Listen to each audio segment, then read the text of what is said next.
Hello and welcome tankers to another episode of World of Tanks with PR154. We're here on Redshare with Gredgy of the New Zealand native contingent, and he's in his Russian premium tier 8 tank destroyer, the SU-130PM, also affectionately known as the after lunch tank because 1:30 PM, unless you're like me and you have that manager's lunch at like 2 PM, and it's just not healthy, and nor is Gredgy's load in actually. I think he's only vaguely aware that the battle's started. Wake up, Gredgy. Hey, there we go. And he's into it. And he's platooned up with another SU-130PM, Are You Sure, from the Aussie Noob Regiment. So far looking like a fairly standard deployment on Redshare. We have a distribution of your brawler type heavy tanks sort of heading off towards the crashed Zeppelin. We have medium tanks and a hull down heavy headed towards the castle, and we have tank destroyers headed towards the mid. Had some excellent forward positioning by the LTs on Gredgy's team, so hopefully they can see something, and Gredgy can start racking up the damage. Interesting that they haven't encountered any enemy LTs yet, other than sort of seeing that Batchat 12T running around the back, which is probably not the best place for a Batchat, but I guess it's at the time of this game. There we go. We've got enemy tanks being spotted. So look, excellent placement by. I'm not sure if that was the even 90 or the ALHM TV, but being able to get early spots into that cross and meaningful incoming fire from tank destroyers can just make all the difference in the world if you can start tearing hit points off heavy tanks trying to make that cross. And for the T10 and the object in here, that's going to make life a hell of a lot easier. Still very little contest from the enemy light tanks on the even 90 and the ALHM TV.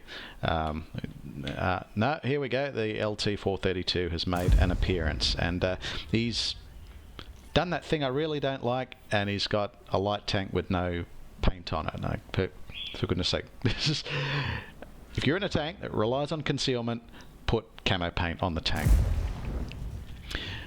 Excellent target prioritization from Gredgy here. He's trying to focus these enemy light tanks and just sort of take their eyes out of the game.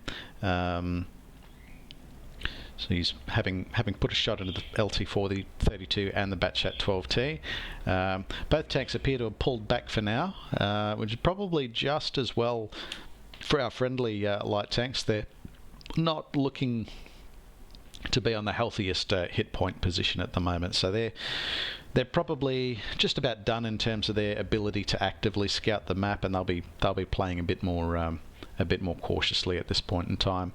The enemy LT is probably aware of that, so Gredgy will need to be somewhat prepared for those light tanks to be rushed. In that case, and we can see the enemy SPGs have already started fishing for those light tanks. It's going to be really important that even if they do rush and invariably kill the friendly light tanks, that some effort is made to sort of take out the enemy LTs, and then you end up neutralizing their capacity. So you lose an eye, they lose an eye. Eye for an eye, if you want to get all biblical about it. Enemy Batchat 12T has made an appearance again.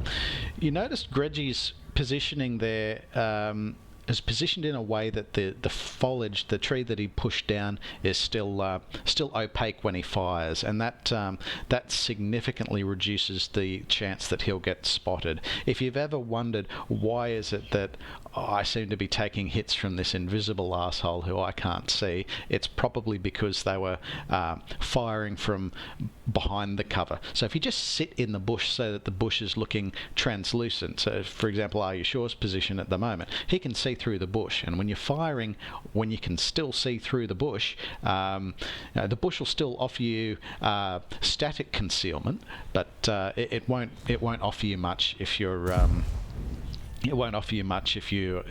firing out of that position. So to stay concealed with a bush when you're firing, you really have to be from behind the bush in such a way that the bush is opaque and you can't see through it either. Now, granted, that's going to make it a bit more difficult to lead the target, but that's kind of the price you pay for sort of being able to take on that extra bit of concealment.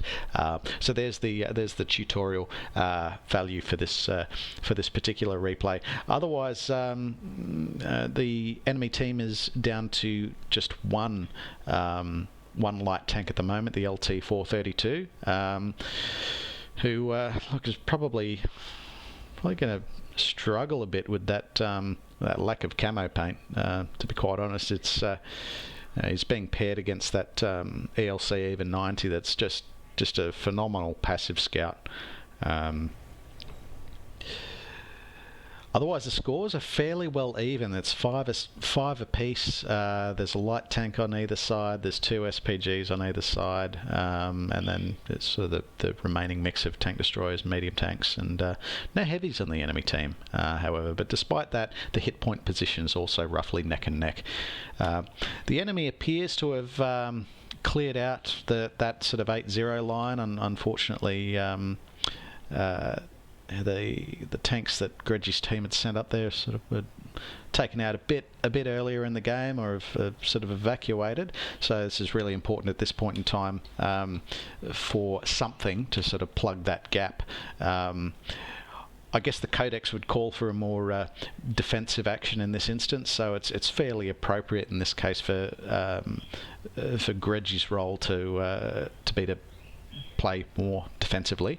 He does have some eyes from this ELC even 90, although I imagine that's going to be down in a ditch and not able to offer too much at this point in time. But we can see Gredgy has a very good position here. He's got the benefit of soft cover from the bush in front of him, so he can spot what's coming. He's also got the benefit of the hard cover from the ridge in front of him, so he can take these shots and then duck back under. But he doesn't appear to have been spotted by the E50 from that particular action, so that's going to make his life a little bit easier as he just keeps using that 520 average alpha to sort of to wear that E50 down. So L432 is making its move, but his platoon mate Are You Sure from Aussie Noob Regiment is able to take that out of the game and keep that ELC even 90 alive. I imagine that the ELC is probably a little bit stressed at the moment with that E50 being in its general vicinity, but one of them, either Gredgy or the ELC, has spotted it, and Gredgy's able to send the E50 back to the garage. So excellent defensive play there, and that's sort of prevented that particular threat from being able to sort of get into this city and then move down. We notice there's been a couple of artillery shells have landed just behind Gredgy in the process there. So I guess that moving after firing is going to be important. You can see the enemy object 704 was keen to make a play out of the crashed Zeppelin area as well, but probably thought better of it. I imagine. Yeah, there's a few enemy tanks there, but he's probably alone there, and so even though he has full hit points, they probably won't last all that long. Particularly knowing there's an SU-130PM there that'll sort of take him out in sort of 2 or 3 shots, and then. In the meantime, we've got an opportunistic shot on the enemy Strab 103, which has probably been spotted by the ELC even 90. So this very talented driver, actually, he's sort of picking all the good sort of passive positions to spot from, and of course his life has been made a hell of a lot easier by Gredgy and his platoon mate prioritising enemy LTs as targets earlier in the game. The Object 704 has sort of quite sensibly made a run for it. And I guess between the ELC even 90, and Lorraine and Gredgy, there's a bit of a nasty crossfire that's potentially evolving here for the 704. So he's going to be pretty well locked down at this point in time. Lorraine 40T moves in to close the gap, and the Object 704 is already on the move. Gredgy puts a shot in. Lorraine 40T takes a shot and tracks him. Another tracking shot. That one causes damage, and Gredgy sends the Object 704 back to the garage. And that's his 4th kill of the game, so he's doing really well, and really worth noting, sort of 3 out of his 4 kills was that platoon from Mehe. And if you see three platoon mates from Mehe on your team, you know you're going to be in for a hard fight. So shout out to Mehe, and maybe consider shooting Gredgy a clan invite. I don't know if that's your thing, but I don't know. Good luck though. We tried to recruit him at our clan for a while to no avail. But anyway, 11-6 is the score, so they're pretty well in cleanup mode at the moment. There's only a handful of guns left on the enemy team. Gredgy takes out their last artillery piece, and he's able to catch the side of this Object 430. So this is only going to end in one particular way for that Object 430, with a bit of a nasty crossfire from several different tanks, leaving just the enemy SU-130PM in the game. ELC even 90 moves up one way, takes an artillery shot. He's trying to line up the even 90, but not before Gredgy takes his 7th kill of the game. So fantastic game by Gredgy there. Let's take a look at the results. So a very convincing victory there by Gredgy in the Tier 8 Russian premium tank destroyer, the SU-130PM. He's come away with an ace level mastery, and not 1, not 2, but 3 epic medals or battle heroes medals for this game. So between high caliber, which has a minimum requirement of 1,000 hit points that you need to cause, which at 5,700 he's just absolutely crippled. But more importantly, the damage that you've caused is accounted for at least 20% of the enemy hit point pool, which, thanks to the spotting efforts of the even 90 and LHM TV, he's just had a lot of opportunities made available to him to sort of take enemy hit points away. He's also got the tanker sniper badge, which is predominantly picked up by just high levels of accuracy, but particularly high levels of accuracy over distance, particularly with those shots that are beyond 300 meters of range. And of course we have the Top Gun medal, which you earned for causing at least 6 kills to the enemy team, which he's done that with a little bit of redundancy with 7 kills taken. Having a look at the team score, a very well-deserved top by XP placement. Let's also take a look at this ELC even 90. I want to find out who was doing all the spotting damage. There's probably that nearly 2,800 spotted is not bad at all, and probably undervalues his EXP placement in this particular game. LHM TV, yeah, that's actually a surprise, that result. Looking to the detailed report, Gredgy was very fortunately running personal reserves at this point in time, and he'd with nearly 80,000 coin added to what was already a fantastic game. So he's come away with 220,000 credits. So not a bad effort at all. Just printing out the credits on this game.